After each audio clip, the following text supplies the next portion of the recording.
ఏంటి తులసి ఇలా జరుగుతుంది? ఇంకా చాలా రౌండ్లు ఉన్నాయి కదరా, అవి కూడా పూర్తయ్యాక, చిత్తుగా ఓడిపోయాక అప్పుడు అడుగు చెప్తుంది. 5వ రౌండ్ ముగిసేసరికి మునిస్వామి గారు విశాలాక్షి గారి పైన 3700 ఓట్ల మెజారిటీతో ఉన్నారు.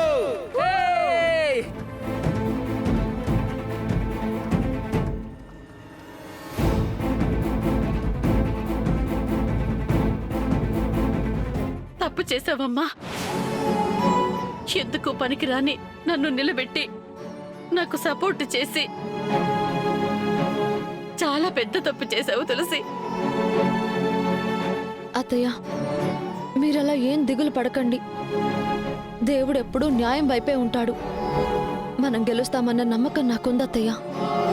నాకు బదులు నువ్వింకెవరికి సపోర్ట్ చేసినా, లేదంటే నా బదులు నువ్వే నిలబడినా నువ్వు గెలిచుండేదానివి.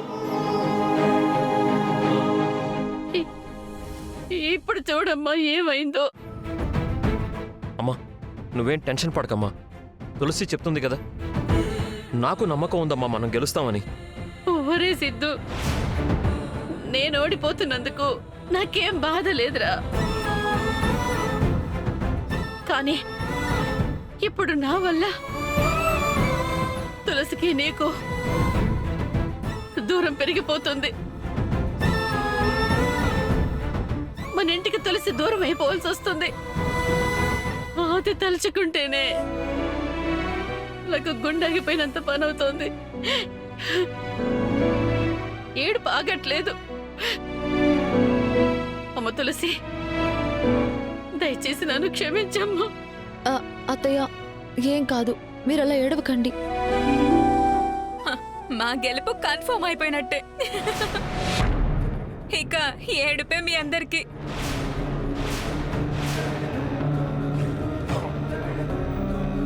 దేవుడా, ధర్మో రక్షతి రక్షితః అంటారు.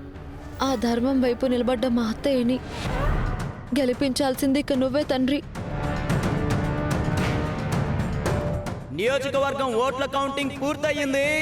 చివరి రౌండ్ ముగిసేసరికి అనూహ్యంగా లోక్తంత్ర పార్టీ అభ్యర్థి మునిస్వామి గారి పైన జనప్రజాశక్తి అభ్యర్థి విశాలాక్షి గారు 132 ఓట్ల ఆధిక్యతతో గెలిచారు.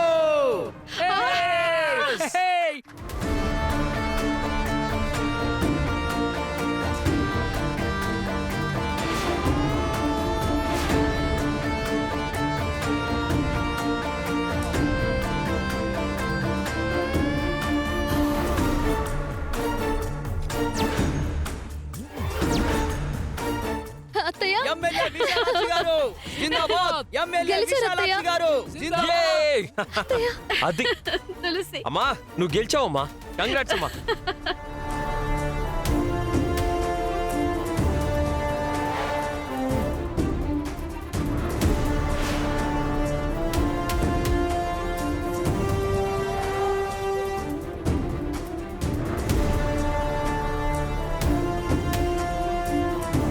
ఎమ్మెల్యే విశాలాక్షి గారు జిందాబాద్.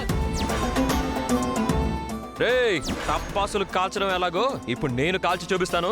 అందరూ చూడండి.